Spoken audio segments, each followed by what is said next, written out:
বিটিআৰৰ প্ৰায় 22টা যিখিনি জাতি জনগোষ্ঠী আছে, জাতীয় সংগঠন আৰু ছাত্ৰ সংগঠন একেলগে 2020 শান্তি চুক্তিৰ পিছত নিখিল বড়ো ছাত্ৰ সন্থাৰ উদ্যোগত আমি সমন্বয়ৰক্ষী সমিতি এটা বনাইছিলোঁ CCBTR আৰু ইয়াত প্ৰায় 30টাৰো অধিক জাতীয় আৰু ছাত্ৰ সংগঠন আমি একত্ৰিতভাৱে কাম কৰি আহিছোঁ। পুনৰ আজি এই সন্ধিখনত আমি মূলতঃ 5টা বিষয় লৈ পেলাই আজি এই কোকৰাঝাৰ প্লেনেটৰিয়ামত প্ৰেক্ষাগৃহত আমি আলোচনাত মিলিত হ'বলৈ আমি একত্ৰিত হৈছোঁ আৰু এই আলোচনাত বিটিআৰ প্ৰধান প্ৰমোদ বড়ো ডাঙৰীয়াও উপস্থিত থাকিব। বিষয়টো হ'ল যে CCBTR আৰু বিটিআৰ চৰকাৰ, এই চৰকাৰৰ মাজত এটা দ্বিপাক্ষিক আলোচনা হ'ব।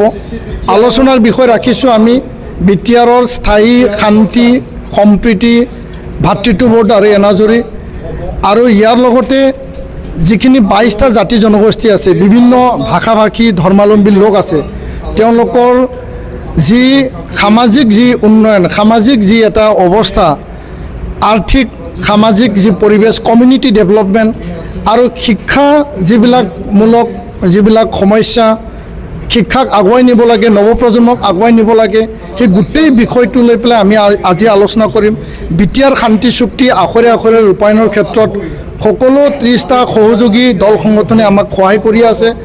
এই যি চুক্তি ৰূপায়ণৰ ক্ষেত্ৰত ক্ষিপ্ৰতাৰে আমি কেনেকৈ আগবাঢ়ি লৈ যাব পাৰোঁ আৰু ইয়াৰ পিছত বিটিআৰত সদায় আমি ভাতৃত্ববোধ আৰু এনাজৰীৰ এটা সমন্বয়, পিচ এণ্ড হাৰমনি আমি কেনেকৈ গঢ় দিব পাৰোঁ, যাতে কাৰো কোনো আমি মানে যি এটা সামাজিক এটা যি বুজাবুজি আছে এইটো কেতিয়াও সংঘাত নাহে, সেই কথাটো লৈ পেলাই আমি আজি আলোচনা কৰিম।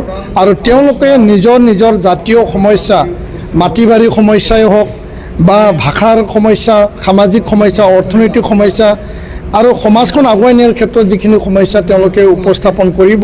আৰু বিটিআৰত বসবাস কৰা সকলো জাতি জনগোষ্ঠী, 35 লাখ জাতি জনগোষ্ঠীক একত্ৰিত কৰি পেলাই বিটিআৰৰ বুকুত সকলোকে সমান অধিকাৰ, সম উন্নয়ন আৰু সম মৰ্যাদা দিয়া নিখিল বড়ো ছাত্ৰ সন্থাই সদায় প্ৰচেষ্টা অব্যাহত ৰাখিছে। আৰু এই অব্যাহত যি প্ৰচেষ্টা, সেই প্ৰচেষ্টাটো সদায় অটুট ৰাখি পেলাই আমি কাম কৰি যাম। আমি ভাই ককাইৰ দৰে আগবাঢ়িবৰ কাৰণে আমি সদায় সাজু আৰু এই ভাই ককাইৰ সম্বন্ধ কেতিয়াও যাতে ক'তো যাতে তেনেকুৱা সমস্যা নাহে, তাৰ কাৰণে আমি মাজে সময়ে মিলিত হৈছোঁ। আৰু আজিৰ আলোচনা চৰকাৰৰ লগত, চৰকাৰে কৰণীয় যিখিনি কাম কাজ আছে, চৰকাৰৰ ওচৰত জাতীয় দল সংগঠন, ছাত্ৰ সংগঠনৰ যিখিনি দাবী বা তেওঁলোকৰ গ্ৰিভেঞ্চেছ আছে তেওঁলোকে উপস্থাপন কৰিব।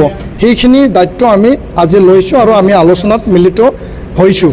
এই সামাজিক যি ড্ৰাগছৰ যি এটা সমস্যা, ইয়াত মানে বাল্য বিবাহ, ডাইনী প্ৰথা আৰু যিবিলাক ট্ৰাফিকিং, যিবিলাক এবিউজ, মলেষ্টেশ্যন, ৰেপ, ধৰ্ষণ কাণ্ড বা হত্যাকাণ্ড, সৰু কিশোৰীৰ ওপৰত যি এটা অত্যাচাৰ, এই বিষয়টো লৈ আমাৰ মূল এজেণ্ডা হিচাপে CCBTR অৰ্গেনাইজেশ্যনত অলৰেডি আছে।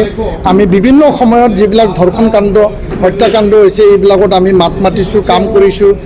দুৰ্ভগীয়া পৰিয়ালক ন্যায় দিবৰ কাৰণে আমি কাম কৰিছোঁ আৰু এই এজেণ্ডাও আজিৰ আলোচনাত স্থান পাব। আৰু কোনো কাৰণত বিটিআৰ অঞ্চলত বা অসমত এনেকুৱা বেআইনী কাৰ্যকলাপ, ধৰ্ষণ, হত্যাকাণ্ড বা কিশোৰীৰ ওপৰত নিৰ্যাতন আমি কোনো কাৰণত সহ্য নকৰোঁ। এইটো আমি জিৰ' টলাৰেঞ্চ লৈ পেলাই আমি কাম কৰি আহিছোঁ আৰু কাম কৰি যাম। ধন্যবাদ।